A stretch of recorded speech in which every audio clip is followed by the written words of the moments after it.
नमस्कार दोस्तों, हमारे YouTube चैनल देशभक्त में आपका स्वागत है।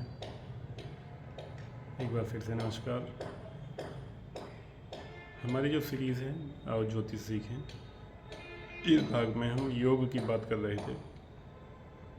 तो योग तो होते हैं 27, योग की संख्या होती है 27। इसमें 10 योग हम पिछली वीडियो में बात कर चुके थे। तब इस अगली अपनी नेक्स्ट वीडियो में हम 11वें योग से बात करेंगे। तो 11वां योग होता है बुद्धि योग। जैसा नाम है वैसा काम है, बुद्धि योग। इस योग में जन्मे व्यक्ति सुंदर, बुद्धिमान, स्वस्थ, अधिक पुत्रों वाले होते हैं। जो व्यक्ति इस योग में जन्म लेता है वो व्यक्ति बुद्धिमान, सुंदर शरीर वाला, अधिक पुत्रों वाला, स्थिर कर्म और बलशाली होता है।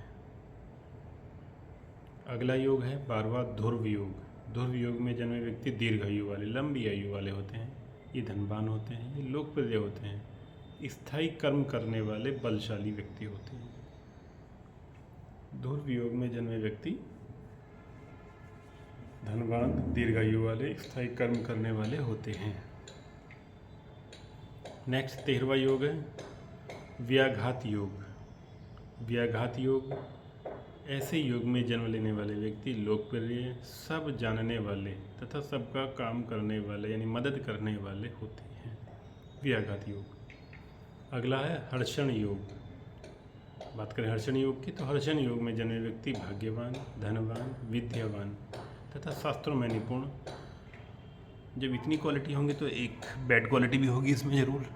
बैड क्वालिटी क्या होती है? ये लोग हठी होते हैं, हठी स्वभाव के होते हैं हर्षण योग में। चलिए वज्र योग। जैसा नाम, जन्म से ही व्यक्ति धनवान, मजबूत शरीर वाला, पराक्रमी, अधिकतर विद्याओं में निपुण, अस्त्रों और शस्त्रों को, यदि आप इन्हें अस्त्र और शस्त्र चलाना सिखाएंगे तो जल्दी सीख जाते हैं। वज्र योग में जन्मे व्यक्ति। सिद्धि योग। सिद्धि योग में जन्मे व्यक्ति सभी कर्मों को, अपने सभी कामों को आराम से सिद्ध कर लेते हैं। ये इनकी एबिलिटी होती है। सुखी, निरोगी तथा शोक मुक्त होते हैं। इन पर किसी का प्रभाव कम पड़ता है, निष्प्रभावी होते हैं ये लोग। बात करते हैं व्यतिपात योग की। अगला योग है 18 व्यतिपात योग। व्यतिपात योग यानी इस योग में जन्मे व्यक्तियों का जीवन कष्ट में जीवन होता है। काफ़ी कष्ट आते हैं इनके जीवन में।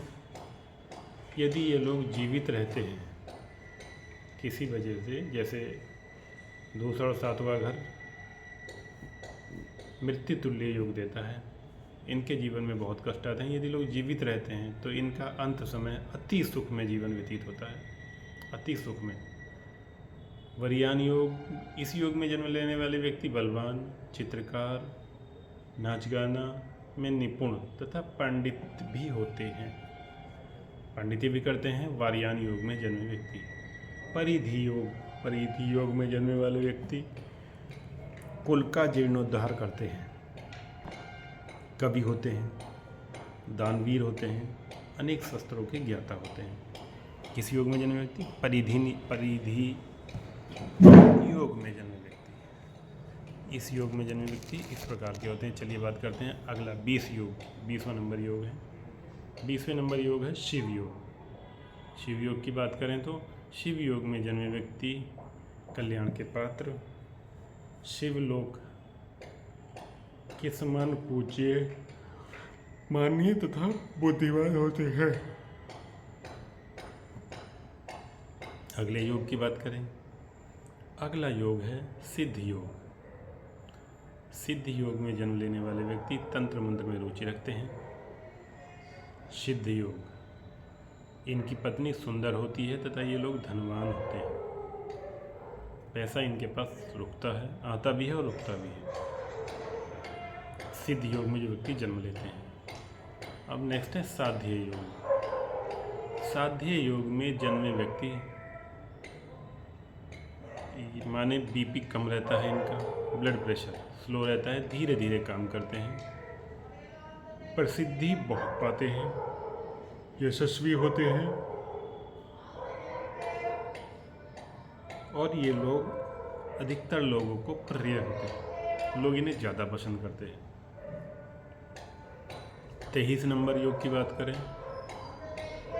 इस योग में जन्मे 23वां योग, पहले योग की बात नाम सुन लें। योग है शुभ योग, जैसा नाम वैसा काम।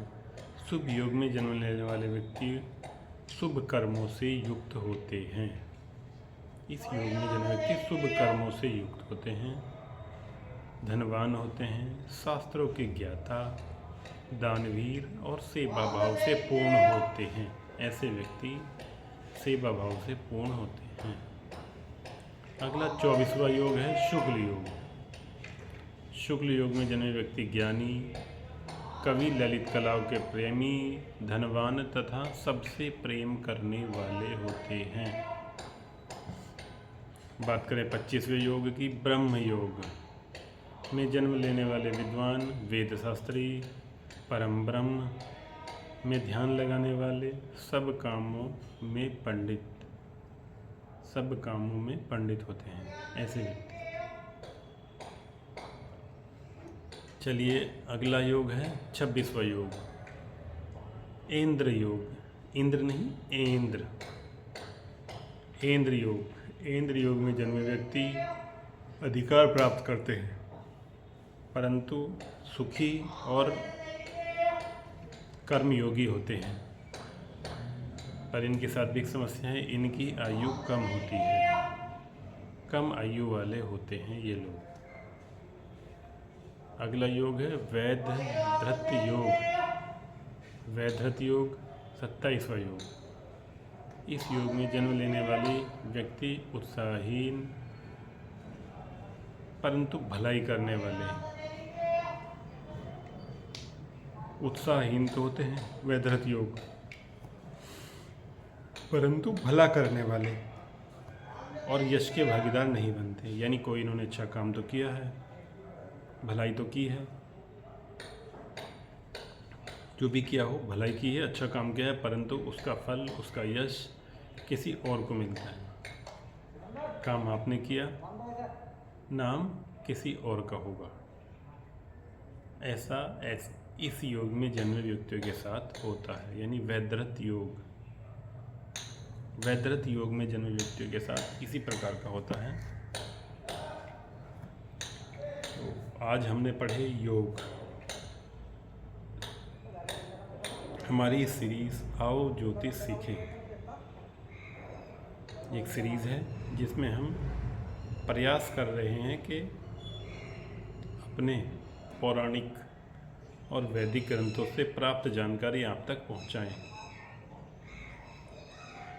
इसके लिए हमने पुरानी किताबें, उनका अध्ययन किया, कुछ नोट्स बनाए, उनका अध्ययन किया और ये जानकारियाँ आप तक पहुंचाई जा रही हैं। यदि आपको ये जानकारी अच्छी लग रही है तो हमारे वीडियो को लाइक करें, शेयर करें और एक कमेंट करना ना भूलें। अगले चैप्टर में हम मिलेंगे। योग के बाद हैं करण। करण क्या होते हैं ये पढ़ेंगे। तब तक के लिए नमस्कार।